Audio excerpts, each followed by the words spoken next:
ভাবে তাদের মধ্যে একটা প্রতিযোগিতা শুরু হয়ে যায়।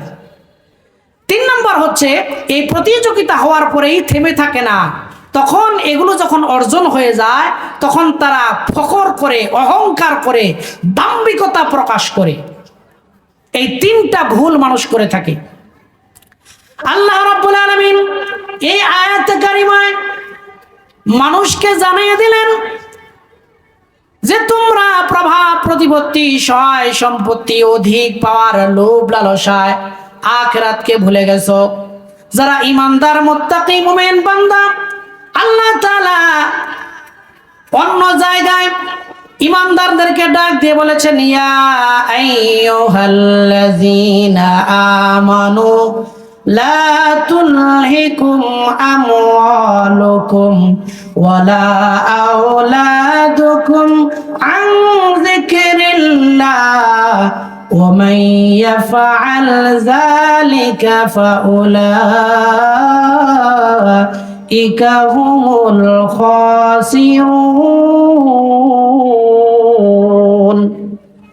আল্লাহ রাব্বুল আলামিন সতর্ক করলেন ঈমানদারদেরকে, ওহে তোমরা যারা ঈমান আনয়ন করেছো, তোমরা যারা আমি আল্লাহর প্রতি বিশ্বাস স্থাপন করেছো, যারা আখিরাতে বিশ্বাস স্থাপন করে নিয়েছো, তোমাদেরকে বলছি তোমরা শোনো, লা তুলহিকুম আমওয়ালুকুম ওয়ালা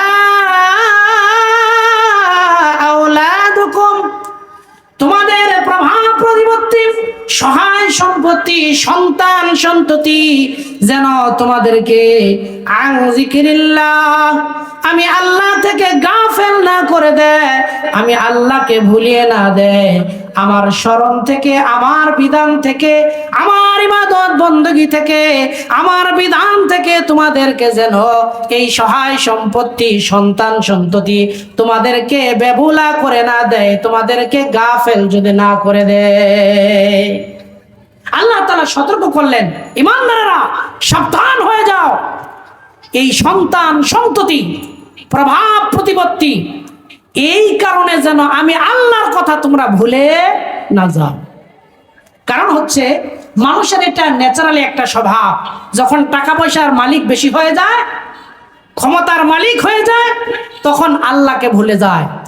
আপনারা লক্ষ্য করবেন যে এই পৃথিবীতে যে যত বেশি সহায় সম্পত্তির মালিক, যত বেশি টাকা পয়সার মালিক, যত বেশি প্রভাবশালী হওয়া ক্ষমতার মালিক, তত বেশি আল্লাহ তাআলা থেকে দূরে সরে যায়। ঠিক কিনা?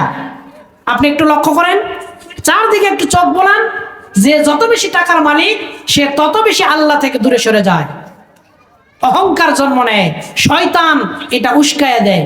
তবে কিছু আল্লাহ তাআলার বান্দা আছে ভালো, যারা টাকা পয়সা, সহায় সম্পত্তি, ক্ষমতা পাওয়ার পরেও আল্লাহ তাআলাকে ভুলে যায় না। আমার ভাইরা লক্ষ্য করুন, এই আয়াতে কারিমায় আল্লাহ যেটা বোঝাতে চান, আমরা মানুষের স্বভাব এমন, যে যে অবস্থানে আমরা আছি ওই অবস্থান থেকে আমরা নিজেরা প্রতিযোগিতা করি। একজন রিকশাওয়ালা রিকশা চালায় আর চিন্তা করে আমি কখন একটা অটো রিকশার মালিক হব, লোভ ভিতরে কাজ করে।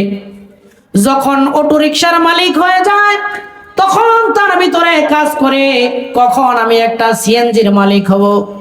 আবার যখন সিএনজির মালিক হয়ে যায় তখন তার ভিতরে লোভ লালসা প্রতিযোগিতা কাজ করে, অমুকের একটা 4 চাকার গাড়ি আছে, প্রাইভেট কার আছে, ট্রাক্টর আছে, আমি কখন একটা প্রাইভেট কারের মালিক হয়ে যাব। এইভাবে প্রতিযোগিতা করে। আবার একজন ছাত্র, তার চিন্তা চেতনা থাকে আমি কবে কখন লেখাপড়া শেষ করে ভালো একটা চাকরি করব। একজন পুলিশ অফিসার যখন পুলিশ হয়ে যায় তখন চিন্তা করে আমি এসআই হয়েছি, এরপরে আমি কখন থানার ওসি হতে পারবো। ওসি যখন হয়ে যায় আমি কখন পুলিশ সুপার হতে পারবো। পুলিশ সুপার হয়ে গেলে চিন্তা জাগ্রত হয় আমি কখন আরো বড় পদে পুলিশের চাকরি করতে পারবো। এইভাবে মানুষের হৃদয়ে লোভ লালসা, প্রভাব প্রতিপত্তি এবং অধিক পাওয়ার আশা আকাঙ্ক্ষা তাদেরকে আল্লাহ থেকে দূরে সরায় দেয়। ঠিক কিনা? আমার ভাইরা শুধু তাই নয়, একজন রাজনীতিবিদ যখন ওয়ার্ডের নেতা হয় তখন তার চিন্তা চেতনা প্রতিযোগিতা থাকে, আমি কখন থানার সভাপতি হব। থানার সভাপতি হয়ে গেলে তখন চিন্তা করে থানায় চলবে না, আমি কখন মহানগরের নেতা হব। মহানগরের নেতা হয়ে যাওয়ার পরে চিন্তা করে মহানগরের কখন আমি সভাপতি হব। এরপরে আবার চিন্তা জাগ্রত হয় কেন্দ্রীয় নেতা কখন হব। এইভাবে প্রত্যেকটি মানুষ তার জায়গা থেকে এসে অধিক পাওয়ার আশা আকাঙ্ক্ষায় লোভ লালসায় তারা সামনের দিকে কাজ করতে থাকে। আল্লাহ যে লক্ষ্য উদ্দেশ্য দিয়ে জমিনে পাঠিয়েছেন ওই লক্ষ্য উদ্দেশ্য তারা ভুলে যায়, ঠিক কিনা? আল্লাহ কি জন্য পাঠিয়েছেন জমিনে? এই প্রভাব প্রতিপত্তি, টাকা পয়সা, ধন সম্পদ, বাড়ি গাড়ি এগুলো বেশি বেশি অর্জন করার জন্য আমাদেরকে আল্লাহ পাঠিয়েছেন। আমাদেরকে পাঠিয়েছেন কি জন্য? ওমা খালাকতুল জিন্না ওয়াল ইনসা ইল্লা লিয়াবুদুন। আল্লাহ আমাদেরকে শুধুমাত্র তার গোলামি দাসত্ব করার জন্যই জমিনে পাঠিয়েছেন। আমার ভাইরা, এরপরে আয়াতে আল্লাহ পাক বলেছেন হাত্তা যুরতুমুল মাকাবির। এই যে লোভ লালসা মানুষের ভিতরে কাজ করে, প্রতিযোগিতা কাজ করে, এই প্রতিযোগিতা ততক্ষণ পর্যন্ত চলতে থাকে যতক্ষণ না মৃত্যু তার কাছে চলে আসে। হাত্তা যুরতুমুল মাকাবির, এই মাকাবির মানে কবরস্থান। কবরস্থানে যাওয়া পর্যন্ত অর্থাৎ মৃত্যু আসা পর্যন্ত এই লোভ লালসা, অধিক পাওয়ার আশা আকাঙ্ক্ষা মানুষের মাঝে তীব্র থেকে তীব্রতর হতে থাকে, ঠিক কিনা? জোরে বলুন, আরো জোরে বলুন, ঠিক কিনা? এই লোভ লালসা মানুষের শেষ হয় না। মানুষ যত বুড়া হয় তত দুনিয়ায় বেঁচে থাকার আশা আকাঙ্ক্ষা তার ভিতরে জাগ্রত হতে থাকে। যত বেশি টাকা পয়সার মালিক হয় তত দুনিয়ায় বেঁচে থাকতে চায়। একটু বাঁচার জন্য অসুস্থ হলে যে মরে যাবে, বাংলাদেশে চিকিৎসা হচ্ছে না, তখন দুনিয়ায় বেঁচে থাকার জন্য অনেক টাকা পয়সা খরচ করে সিঙ্গাপুরে চলে যায়, ব্যাংককে চলে যায়, থাইল্যান্ডে চলে যায় বাঁচার জন্য। এই যে লোভ লালসা, এই লোভ লালসা যেন মানুষের ভিতরে না হয়, আল্লাহ তাআলা এই আয়াতের ভিতরে, এই সূরার ভিতরে এই বিষয়গুলো উল্লেখ করেছেন যে তোমাদেরকে এই সব লোভ লালসাগুলো বন্ধ করতে হবে। তোমাদেরকে যেই লক্ষ্য উদ্দেশ্য দিয়ে জমিনে পাঠানো হয়েছে সেই লক্ষ্য উদ্দেশ্য নিয়ে তোমাদেরকে ময়দানে কাজ করতে হবে। প্রিয় বন্ধুগণ, সময় কম হওয়ার কারণে আসলে আলোচনা গোছানোটা কঠিন।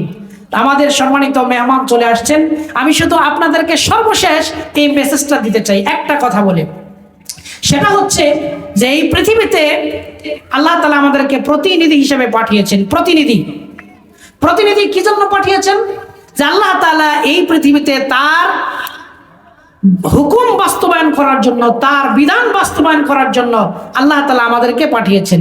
আমাদের নবী মুহাম্মদুর রাসূলুল্লাহ সাল্লাল্লাহু আলাইহি ওয়াসাল্লামকে আল্লাহ তাআলা কেন পাঠিয়েছেন? সূরা সফে আল্লাহ তাআলা সুন্দর করে বলেছেন, হুয়াল্লাযী আরসালা রাসূলাহু বিল হুদা ওয়া দীনিল হাক্কি লিইয়ুযহিরাহু আলাদ দীনি কুল্লি ওয়ালাউ কারিহাল মুশরিকুন। একটা লক্ষ্য উদ্দেশ্য যে এই পৃথিবীতে যত মতাদর্শ আছে, যত ইজম আছে, সকল ইজম, মত, পথ, পদ্ধতি, মানুষের তৈরি করা বিধানকে পদদলিত করে সমূলে উপড়ে ফেলে আল্লাহর দেওয়া জীবন বিধানকে দুনিয়ার জীবনে এই বাস্তবায়ন করার জন্য, প্রতিষ্ঠিত করার জন্য আল্লাহ তাআলা আল্লাহ রসুলকে জমিনে পাঠিয়েছেন।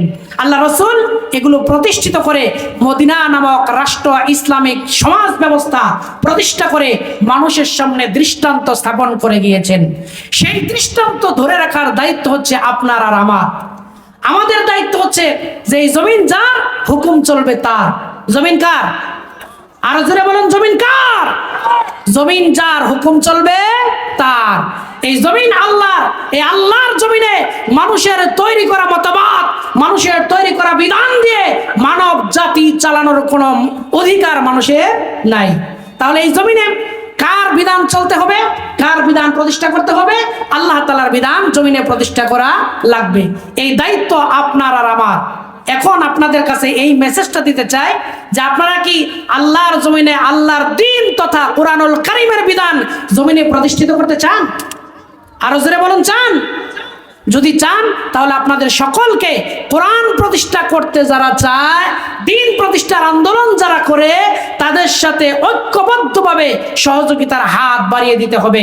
এই আহ্বানটুকু রেখে আমরা চাই আগামীর বাংলাদেশ হবে ইসলামের বাংলাদেশ। কথা বলুন ঠিক কিনা? আরো জোরে বলুন ঠিক কিনা?